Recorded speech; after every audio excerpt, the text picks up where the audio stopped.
पाठ 7 रेफ र और पदेन रा का प्रयोग। Class 3 English medium Hindi. बच्चों, नवांकुर डिजी लेसन्स में आपका स्वागत है। आज हम पढ़ेंगे रेफ रा और पदेन रा का प्रयोग। बच्चों देखिए, यहाँ सूर्य का चित्र बना हुआ है। तो यहाँ सूर्य लिखा हुआ है, सु धन र धन या बराबर सूर्य। बच्चों, सूर्य सु और या के ऊपर रेफ लगी हुई है, मतलब या के ऊपर तो रेफ लगाई गई है, लेकिन रेफ रा को हमने या के पहले बोला है, तो इसको हम सूर्य बोलेंगे। सु या के ऊपर रेफ। ये रा किसी भी वर्ण के पहले बोला जाता है। रेफ का मतलब होता है किसी वर्ण के पहले रा को बोलना। जैसे वर्ण या है और रेफ या पर लगी हुई है, तब हम इसको या के पहले बोलेंगे तो सूर्य होगा। ठीक है, इसको उच्चारण करेंगे तो यह सूर्य होगा। ठीक है बच्चों, आप नीचे और भी रेफ वाले शब्द दिए हुए हैं जिन्हें हम पढ़ते हैं। सूर्य, सर्प, खर्च।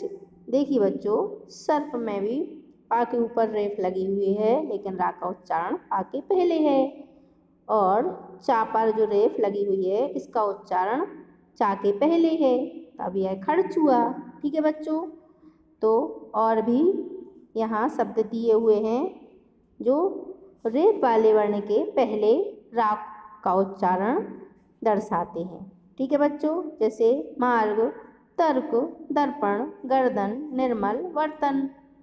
सूर्य निकलने पर हर्ष उठा, यह एक वाक्य है, और ये जो डंडा लगा हुआ है यह पूर्ण विराम है। उठकर अपना कार्य करने लगा, वह पूर्व दिशा में घूमने जाता है। तो बच्चों, आपको रेफ समझ में आई ना? किसी वर्ण के पहले रा को बोलने पर वह रेफ होती है। ठीक है, चलिए आगे। अब बच्चों, यहाँ पदेन रा का प्रयोग है। पदेन रा मतलब किसी भी व्यंजन के बाद बोलेंगे तब वह पदेन रा होगा। किसी वर्ण के बाद बोलेंगे इसको। ठीक है, जैसे लिखा हुआ है प्रणाम। देखो यहाँ चित्र में एक बच्चा बना हुआ है, ये इसने हाथ जोड़ रखे हैं, किसी को प्रणाम कर रहा है ये।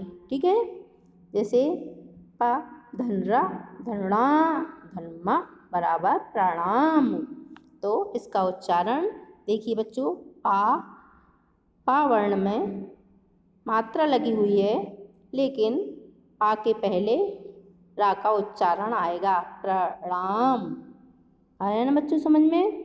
जैसे क्रम, तो ये का है, तो का के बाद ही रा का उच्चारण आएगा। ग्राम, गा के बाद आ रहा है। प्राण, पा के बाद आ रहा है, तो पदेन मात्रा वर्ण के बाद आती है।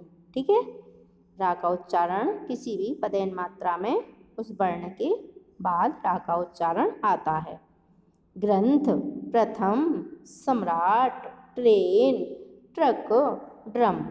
बच्चों, यहाँ आप सोच रहे होंगे कि टा के नीचे दो तरह से मात्रा दोनों तरफ क्यों दिख रही है? तो बच्चों, ये बिना पाई वाले शब्द होते हैं, इनके दोनों तरफ पदेन मात्रा लगती है। ठीक है, इसलिए इसमें दोनों तरफ मात्रा दिखाई दे रही है। आप बच्चों, यहाँ यह वाक्य है। प्रकाश शुक्रवार को ट्रेन से मौसी के घर ग्राम चित्रकूट गया। उसने मौसी को प्रणाम किया, फिर प्रातः उठकर भ्रमण करने गया। तो बच्चों, आपको ये मात्राएं समझ में आई ना? रेफ और पदेन वाली मात्रा समझ में आई? चलिए आगे। अब बच्चों, यहाँ अनुभव विस्तार हैं। इस यहाँ रेफ और पदेन मात्रा वाले शब्द छांट कर गोले लगाना है, तब आप गोले लगा सकते हैं। ठीक है, चलिए आगे। अब बच्चों, दिए गए शब्दों को सही कॉलम में लिखना है। जो देखिए रा के नीचे रा वाले शब्द लिखना है, रेप के नीचे रेप वाले शब्द लिखना है, और पदेन मात्रा वाले जो मात्रा लगी है उसके नीचे पदेन मात्रा वाले लिखना है, और बिना पाई वाले वाली वर्ण की मात्राएं बिना पाई वाले वर्ण के नीचे लिखनी है। ठीक है, चलिए आगे। अब बच्चों यहाँ बोलना है और आपको समझना है, तो आप इन्हें बोलेंगे भी और समझेंगे भी। चलिए आगे। अब बच्चों यहाँ कुछ शब्द लिखे हुए हैं, इन्हें अलग करके लिखना। रेखांकित शब्दों को अलग करना है। जिसके नीचे लाइन खींची हुई है ना, जिस शब्द के नीचे लाइन खींची है उसको छांट के अलग लिख देना है। जैसे हमने लिख दिया है, यहाँ पक्षी तो लिखा हुआ है, मित्र के नीचे खींची है तो मित्र लिख दिया है, सूर्य चमक रहा है तो सूर्य के नीचे है तो सूर्य लिख दिया है, गुरु से हम ज्ञान पाते हैं, ज्ञान के नीचे लिखा हुआ है तो हमने ज्ञान लिख दिया है, ट्रक पर मत चढ़ तो ट्रक को हमने यहाँ लिख दिया है। जो मात्राएं जो शब्द रेखांकित हैं उन्हें हमने छांट के लिख दिया है, तो आपको लिख लेना है। चलिए आगे। अब बच्चों यहाँ मात्रा, आपको यहाँ रेफ वाले मात्रा लगाना है। जैसे बीच में रेफ लगी हुई है लेकिन साइड से लिखा हुआ है हस पूब मागा माग वस, तो हम रेफ लगाएंगे तो नए शब्द बन जाएंगे हर्ष पूर्व मार्ग वर्ष। ठीक है, चलिए आगे। अब बच्चों यहाँ पदेन मात्रा लगी हुई है।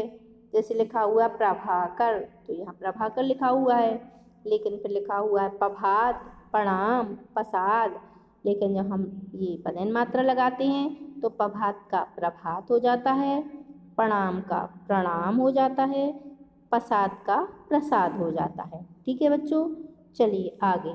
अब बच्चों यहाँ बिना पाई वाले जो वर्ण हैं उनमें मात्रा लगाना है। जैसे लिखा हुआ है डम, तो हमने यहाँ ड्रम लिख दिया है, टक को ट्रक लिख दिया है, ट्रेन को ट्रेन लिख दिया है। ठीक है ना, तो बच्चों आया समझ में आपको ये मात्राएं? Thank you.